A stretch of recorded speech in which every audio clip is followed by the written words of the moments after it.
to today's video. My name is Dr. Ray, and we're going to be doing a pet food review today. And today we're going to be doing the brand Solid Gold, specifically the Holistique Blendz for the canine formula. So I got asked this a few months back. I perused their website, and we're going to be doing that today as well.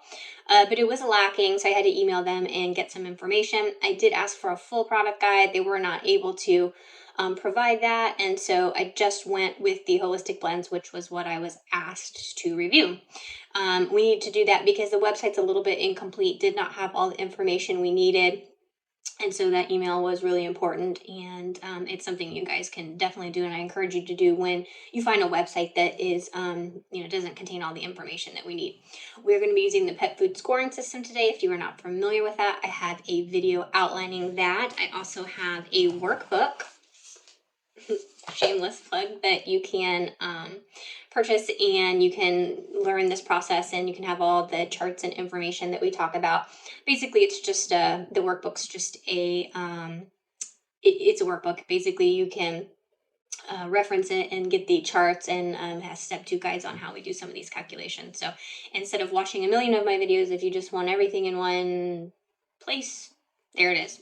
Otherwise, I do have a lot of my videos arranged in playlists, so I get asked a lot about reviewing certain foods, and have you reviewed this, have you reviewed that? And I understand it's a major flaw that if you are watching my videos like a lot of you do on your phone, you can't search. But if you search or you're using a desktop, you can actually search through the video catalog, and a lot of the videos that you guys ask me are on there, because we have like well over, I think, 100, maybe even well over 200 reviews at this point.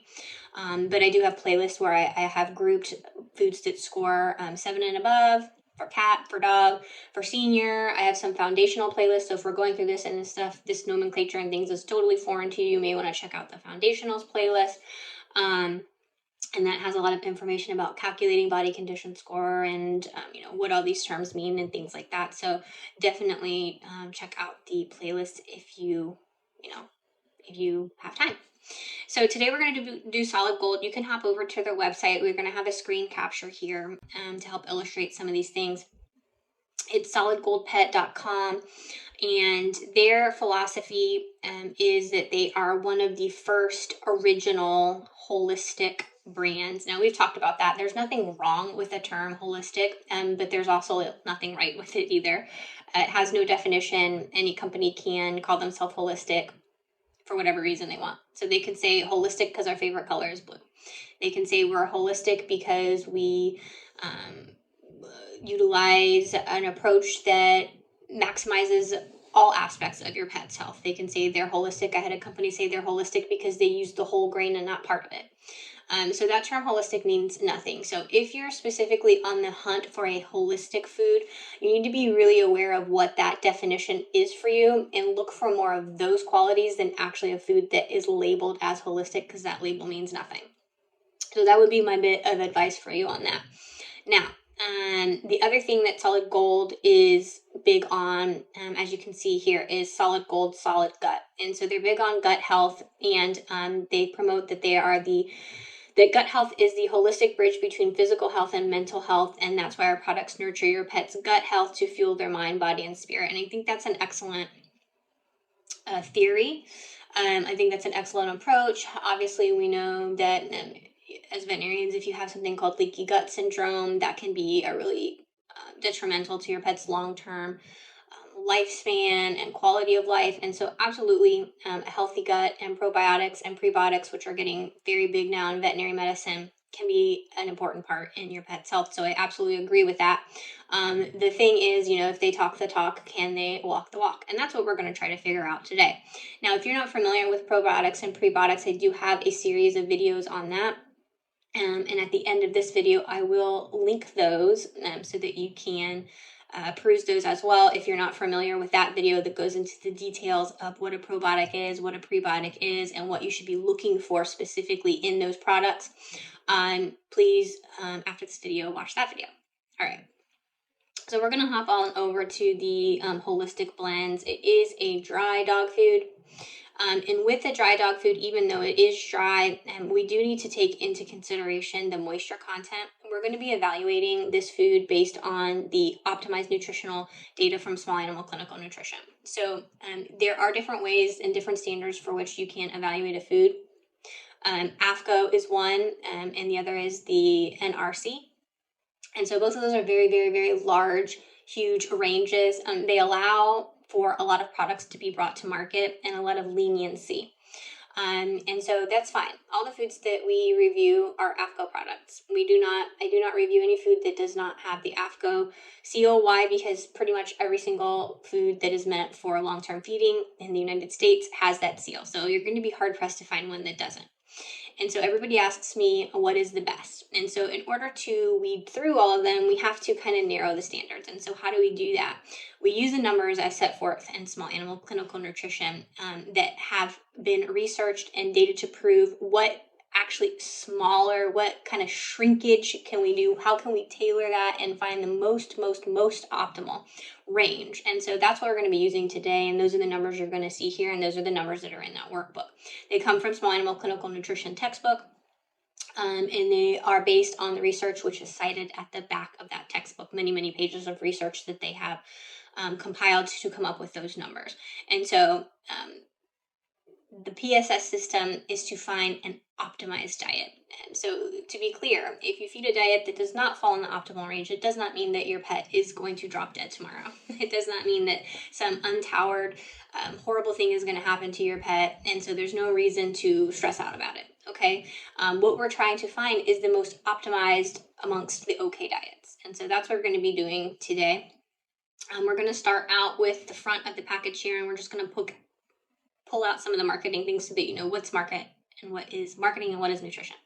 So over here, we've got what we talked about, America's first holistic pet food since 1974. So again, that World Holistic, there's nothing wrong with it, but we'd have to email them and find out what their actual definition is for that. Now, I think I know what it is. It's that they're trying to incorporate this gut health, and so they're trying to not only nourish your pet nutritionally, but try to get them some extra boosts in their immune system and things like that by managing their gut health as well. And so I do think that kind of fits into what I would normally consider holistic, but I know a lot of people think holistic means more synonymous with like organic and stuff like that is one view.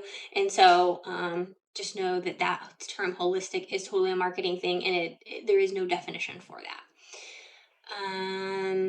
Holistic Blendz is spelled kind of weird, so if you are going to look for this diet, you need to notice that this spelling is quite odd. And Complete Health, this is with oatmeal, pearled barley, and ocean fish meal. It is a whole grain diet, so it is not grain free, so we do not need to worry about that amino acid mismatch that may be causing some increased cases of dilated cardiomyopathy in certain populations. It is potato free. That is also something we are looking into with that amino acid mismatch, so we don't have to worry about that. And it is for gut health and for adult and mature dogs. So that's important right there. So they're saying this is for adult and mature, and we're going to be utilizing the optimized values for both adult and mature and see if it fits appropriately for both of those classes. You can notice that there is not the word puppy here, so this is not going to be appropriate for your puppy.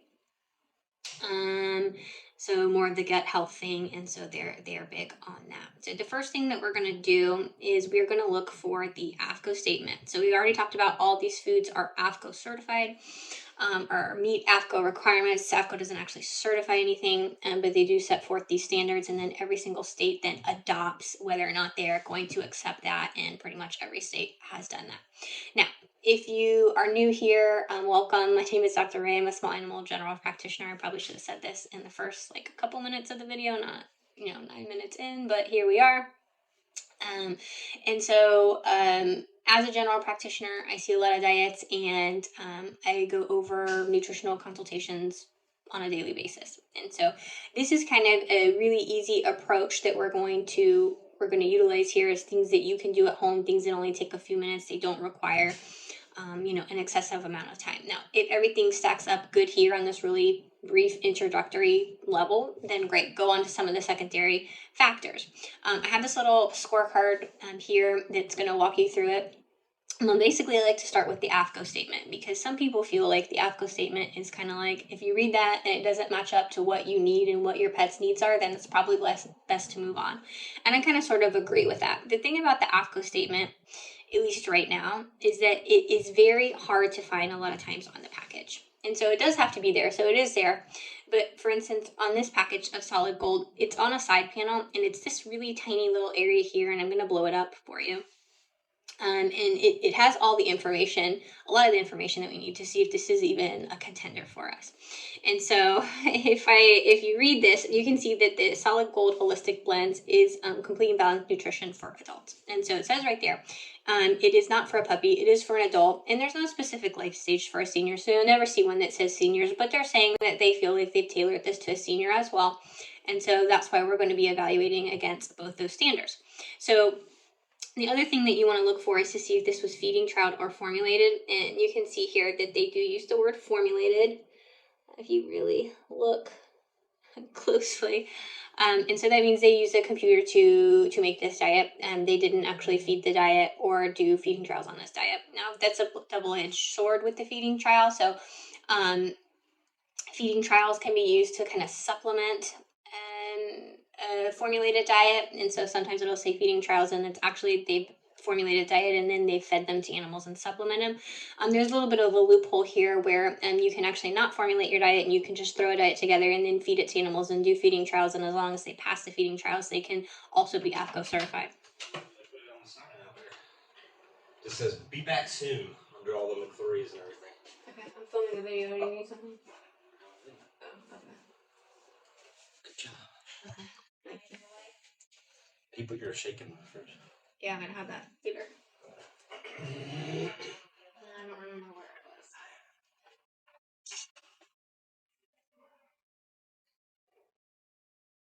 I don't remember where it was now. Anyway, so that is kind of a little bit of a loophole there. As long as they pass that, they will get that label as well. But the vast majority of companies that do feeding trial do them in addition to the formulation and testing and following the standards. So we're going to assign 1 point for the AFCO statement because this food is balanced for adults, which is what they say it is, and also missing a point because it was formulated and you did not do some supplemental feeding trials on it.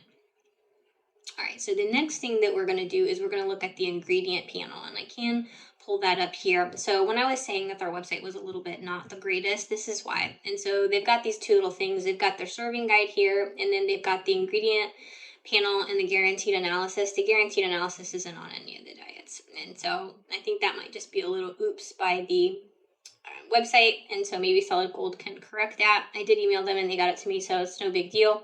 But when you click on that ingredients and guaranteed analysis, no, you're not going to get the guaranteed analysis. So ingredient wise, we've got oatmeal, pearl barley.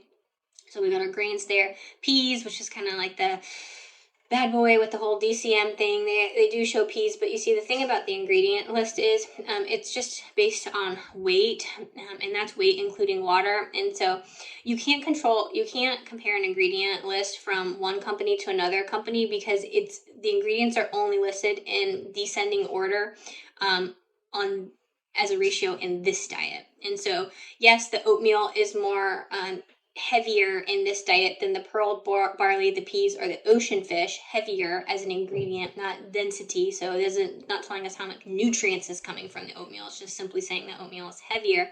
But let's say you have another diet and the other diet has oatmeal as a first ingredient.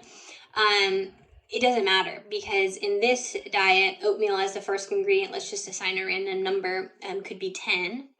And then the pearl barley is 8, and the peas is 6, and this is 5, and that's correct. It's in descending order, 10, 8, 6, 5. But in the diet over here, it's also listed the exact same ingredient list, but let's say oatmeal in this one is, 9.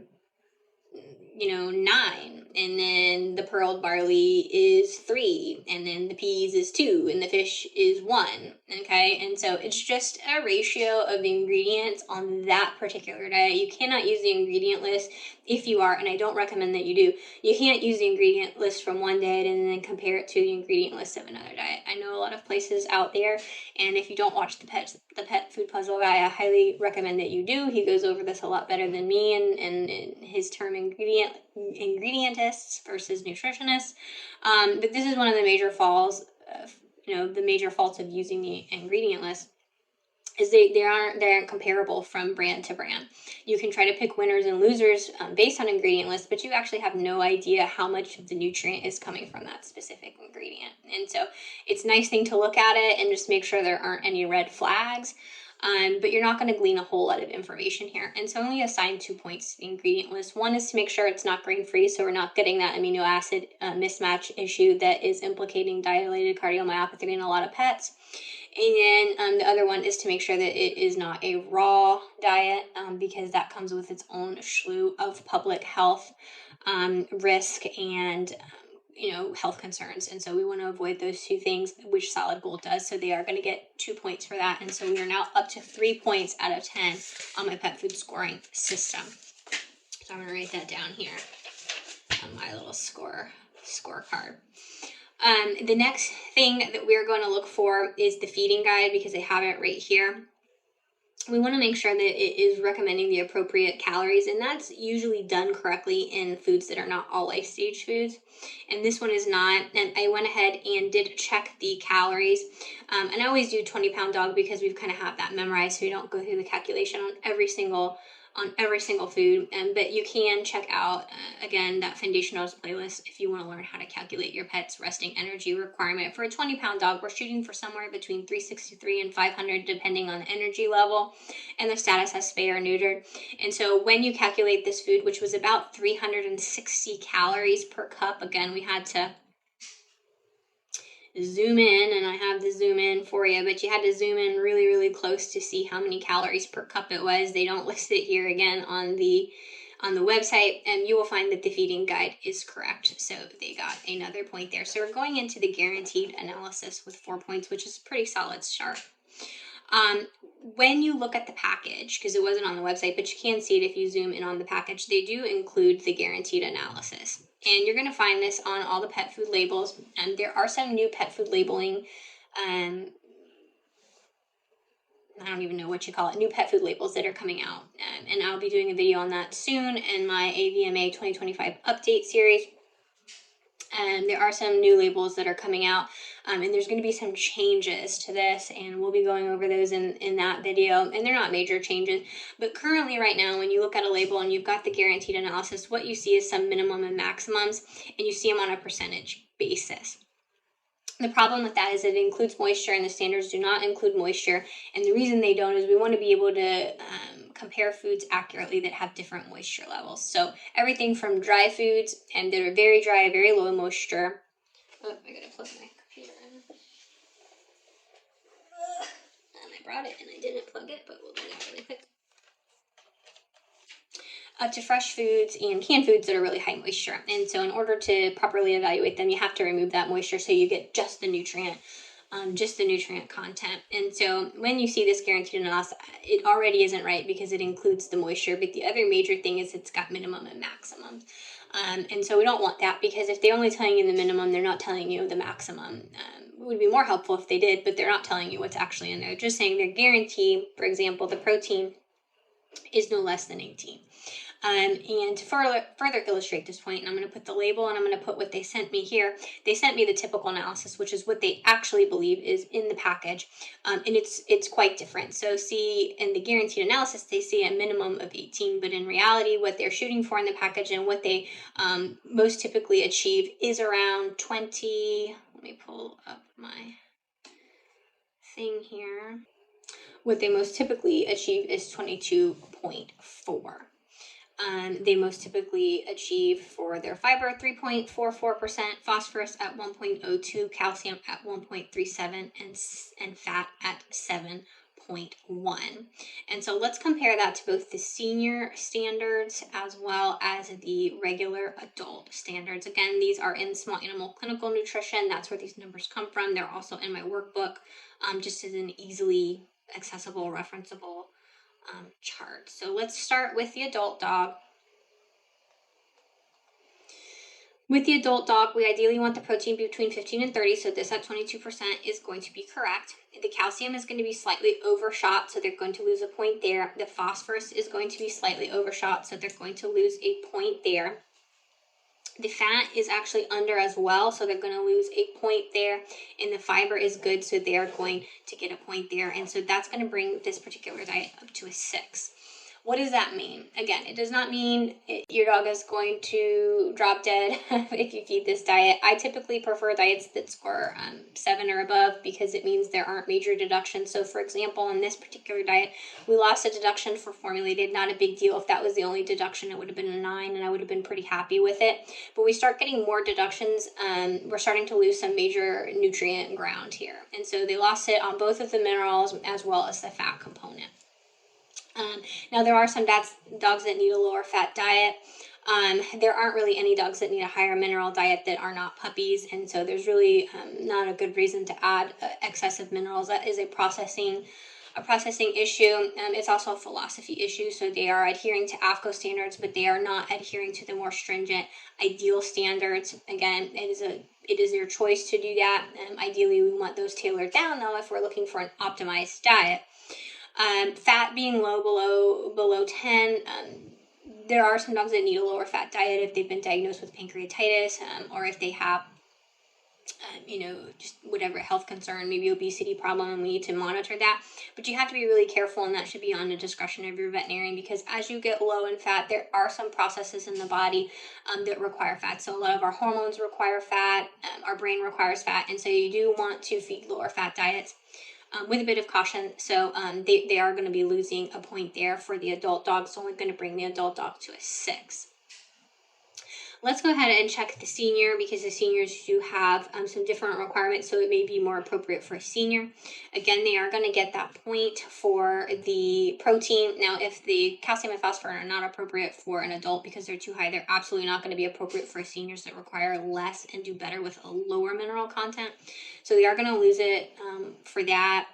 Fiber, though, they are going to get fat, they are going to get a point because our senior dogs can deal and do better with a lower fat. So they actually are going to get a point there for the fat, and they're going to get a point there for the fiber. So for a senior, this is actually going to score 7. So this is going to be a more appropriate diet for a senior.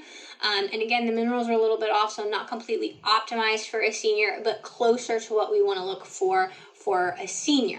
There's one other thing, and again, this would be an example of a secondary approach. So, we say, okay, this diet's a 7 for a senior. I'm evaluating against other diets that scored a 7 for a senior. What should I look at next?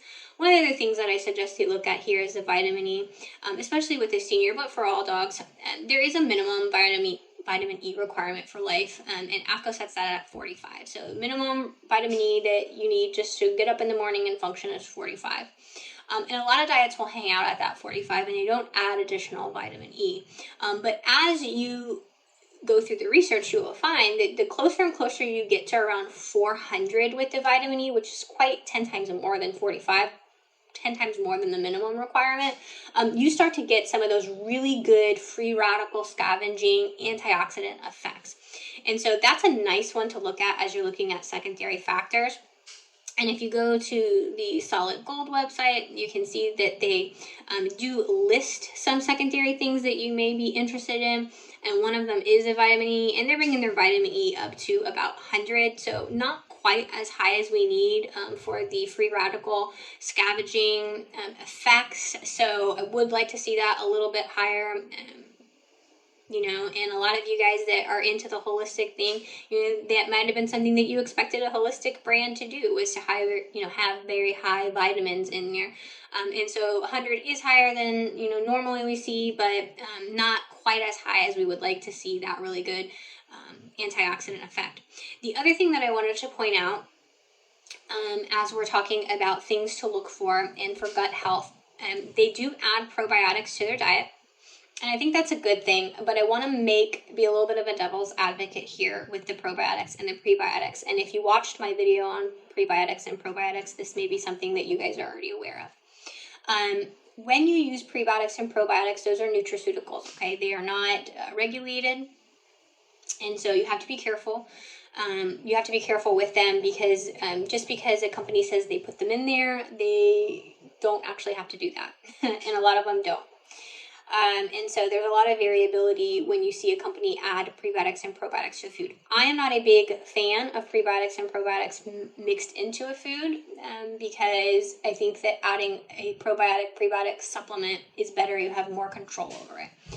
You can pick one with the NASC seal, and so you know that it is legit, and you can't, I don't know that there are any pet foods that have the NASC seal. And so just because they add the prebiotics and probiotics, I have no idea. I don't know if they do third-party testing. I don't know. I don't know if what they say is in there as far as the amount goes. The other thing is the strains. And so they do list some strains on this particular diet, and they list the Lactobacillus acidophilus. I believe they listed some Enterococcus faecium and then another Lactobacillus species, and that's great.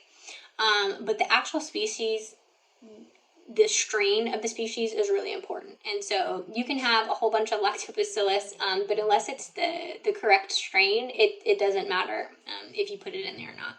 And so it's probiotics and prebiotics are great. They're certainly not going to hurt your pet if they put them in there and they weren't the right strain. But if you're specifically looking for a food that is for gut health, and one of your rule-ins or rule-outs is probiotics or prebiotics, I don't really think that's a good one. I think you're better off and you have a safer bet picking a standalone probiotic and adding it to any diet you want than to pick one, because I don't know what lactobacillus strain that is. I don't know if it's enterically coated so that it actually is making it to the GI tract. The cooking process maybe denatured it, who knows. And so I'm not saying it's a bad thing that it's in there. I'm just saying I wouldn't make that a deciding factor in your pet food decision. But I would highly consider some of the nutrients we went through. So minerals are a bit high for both the senior and the regular adult dog. The regular adult dog didn't score as well because the fat was a little bit low for them. Maybe appropriate, discuss it with your veterinarian. But for the senior, it may be a good choice. Minerals are a little bit high, stay on top of your blood work, but could potentially be a good choice for your senior. The big protein in this one was fish meal, but they do use some chicken in there, so it would not be a food trial appropriate diet. But I know some people are, have particular proclivities to specific main protein sources. So if the fish is one of your pet's main protein sources that you like to do, this may be a good option for your senior pet. So I hope you enjoy this. I hope you will hang out with me again and like and subscribe and ring the bell. You can also hang out with me for my AVMA 2025 update on some of the new breaking medical advances in veterinary medicine. Those will be sprinkled throughout the next couple months as well, so don't miss out on those. We'll be doing some fun giveaways in those reviews, and then feel free to comment and leave a review request for me so that we can get all this food reviewed for you guys. All right, catch you next time.